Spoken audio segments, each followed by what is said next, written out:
Yesterday, I did a video on this platform, a critical analysis of Moses Kuria's win in Juja and what it means for President Uhuru Kenyatta and his deputy William Samoei Ruto.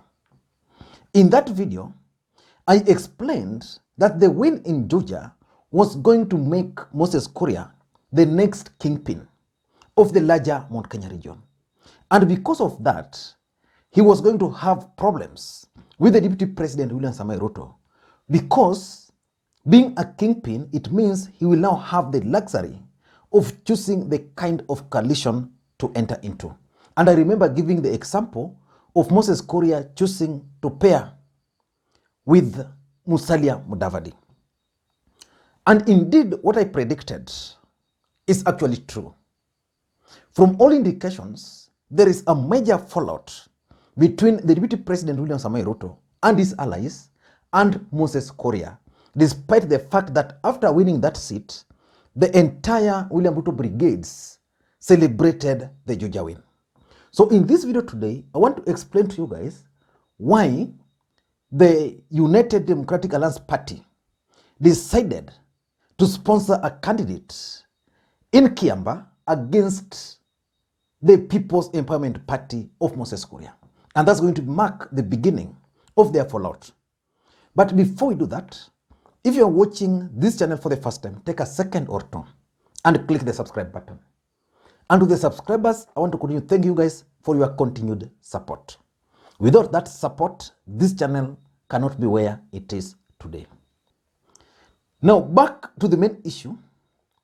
Yesterday in the morning, I made a post on Facebook. This is what I posted. UDA is asking Moses Kuria not to sponsor a candidate in Kiambaa. Moses Kuria has refused. He has challenged them to support his candidate because the party already has an MP in parliament, while they, the United Democratic Alliance Party, don't have a member of parliament. That tweet received a lot of interactions. And one man, Silvanus Osoro, Honorable Silvanus Osoro, came and made a comment. And this is what Osoro said. Hehehehehe. Sasa hizi propaganda unatoa wapi? Lies. That's Osoro. By the way, PEP and UDA, same ownership. Ka ukijua hivyo. That's Osoro. And then someone called Joram Ishungwa is asking Osoro a very direct question. Is UDA fielding a candidate in Kiambaa? No, this is Osoro responding to Joram. Joram, no, we will use PEP there, but in Muguga, we will field a UDA candidate. We have two vehicles. We can opt either for use. So Osoro is a key player in William Ruto's team. And he was sure that in Kiambaa, they were not going to sponsor a candidate. But yesterday, UDA party unveiled a candidate in Kiambaa. What does that mean for William Ruto and Moses Kuria? What does it mean? It means these two gentlemen are going to face off in a contest. And indeed, my post on Facebook was motivated by a comment by David Murathe during an interview on KTN. I want to ask this direct question. Yes, you did. This direct question to you, back to our conversation, that you have the president's MP challenging him in his backyard, and we have other by-elections coming and the losses the president has witnessed of late. Yes, you say he's focusing on his development agenda, but at the end of the day, he is a politician.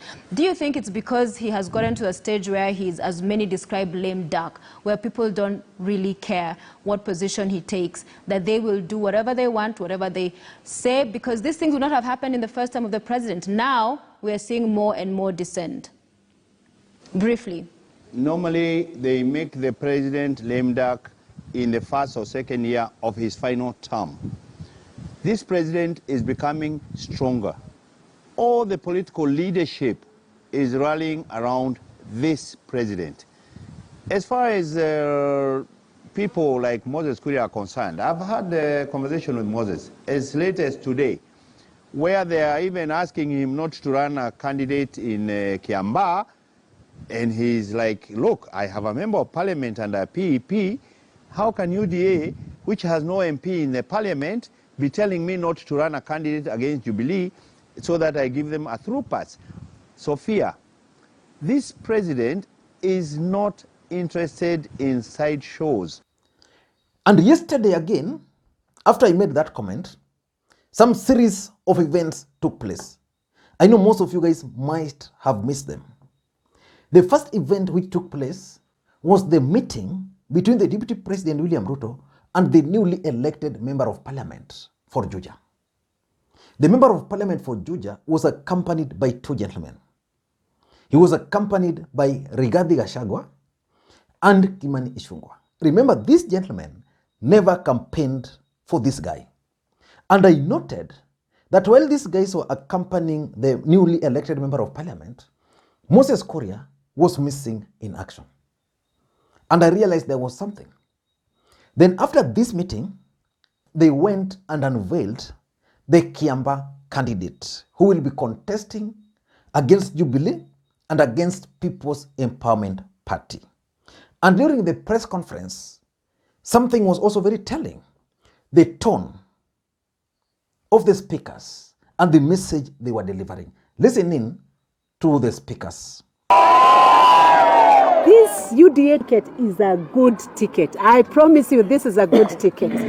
It is one of the best options in the market today for any political seat. And we are not boasting or saying we are better than anyone else. With these two candidates, just like we did in Juja, like we did in Rorie, and a good performance we had in Bonchari, with these two gentlemen here, we will take those seats home. And we want to confirm, for the avoidance of doubt, that the Hustler Nation candidate is the UDA candidate, John Njuguna Wanjiku. That is a candidate for the Hustler Nation.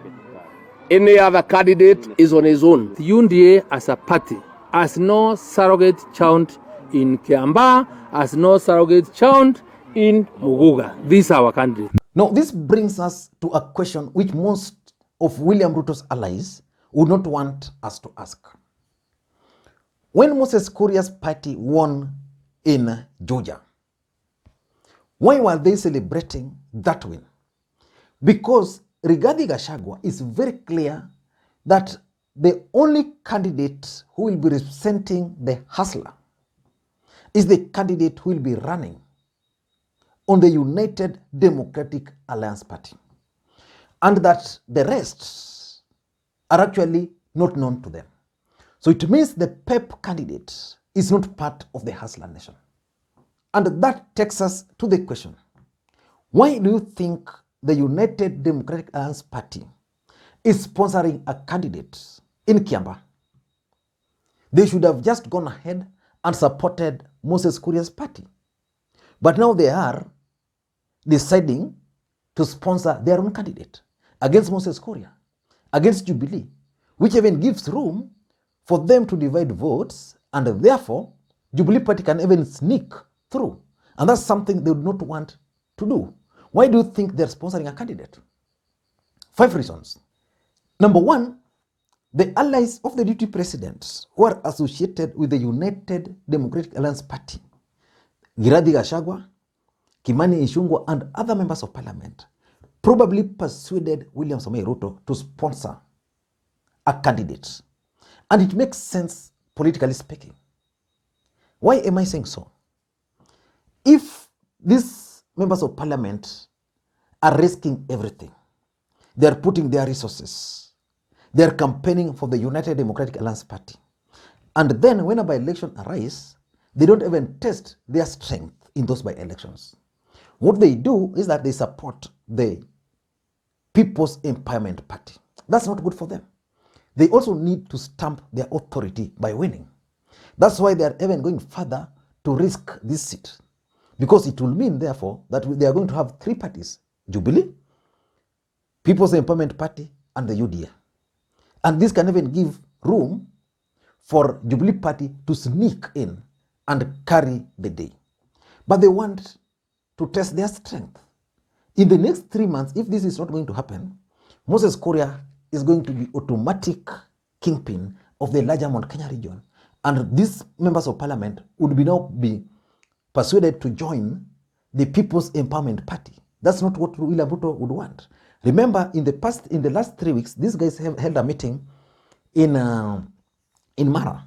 And during that meeting, Moses Kuria was locked out because he doesn't belong to the United Democratic Alliance Party. It's like Raila Odinga deciding to support ANC candidates in Nyanza because of the handshake. I mean, because of NASA. It can't work that way. So that's number one. Number two is about trust issues. Moses Kuria is viewed by these people as a Trojan horse. Because remember, these guys asked Moses Kuria to fold his party. He refused. And he's been sponsoring candidates and winning. And they appealed to Moses Kuria, let's do this. You won in Georgia, let us win in Kiamba. So that you have one, we have one. Remember, the United Democratic Alliance Party has participated in 5 by-elections. They've never won. In Msambweni, they cling onto the victory of an independent candidate. In Matungu and Kabushai, they sponsored candidates. Those candidates were defeated. Then in Bonchari and in Bonchari, they sponsored a candidate. Again, that candidate was defeated. In Georgia, they actually sponsored a candidate but withdrew. And then now there's the Kiamba. So as a political party, these guys would also want to have a candidate. And because they don't trust Moses Kuria has refused. The truth of the matter is that personally, I'm still convinced that Moses Kuria is a Trojan horse. And I explained in my yesterday's video. In fact, I want to request you guys to watch that particular video. I explained it in a very simple way. That Moses Kuria is probably being used by the state and by President Uhuru Kenyatta to help them divide or split the larger Mount Kenya votes. Because any vote which was going to go for William Ruto, if Moses Kuria is running as a presidential candidate, because he can decide to run as a presidential candidate, it means those votes are going to be taken away from William Ruto. I don't think Moses Kuria supporters are going to come out or from people who have decided to remain with the president. They can only come from William Ruto's side. So Moses Kuria is probably a Trojan horse, and these guys don't trust him. Number 3 is that Moses Kuria was going to emerge as the kingpin of the larger Mount Kenya region. William Ruto, in his arithmetics, he has 3 people in mind. There is Moses Kuria, there's the Rigathi Gachagua, and then there is Mwangi Kiunjuri. So, by allowing Moses Kuria to keep on winning, he will automatically become the kingpin, and therefore even managing him is going to be difficult. He's going to increase his value. That's number 1. Number 2, being the kingpin, it means he can decide to enter into any other coalition arrangement with anybody. Number 3, even this Moses Kuria's party, the People's Empowerment Party, is not in any formal arrangement with the United Democratic Alliance Party, which means Moses Kuria can wake up one day and decide that enough is enough, I'm going to join Raila Odinga. And they'll do nothing. They'll do nothing because he's already being made a kingpin. This is what they are trying to stop. So let us face it. If the UDA is going to sponsor a candidate in Kiambaa, and Moses Kuria is sponsoring a candidate, and then they contest, and the UDA candidate wins, then people will question Moses Kuria. He will no longer be the kingpin. Rigathi Gachagua is going to take a lead. Number 4, I think, is all about taming Moses Kuria. How do you tame Moses Kuria? Within Tanga. He's already fallen out with the president. He has his own political party. which is emerging, and given space, is going to shine. But how do you tame him? You sponsor a candidate, his candidate is defeated, then everybody goes back to the drawing board.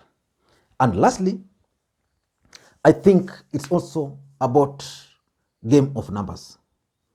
If you followed William Ruto's politics, when he left ODM, he formed URP.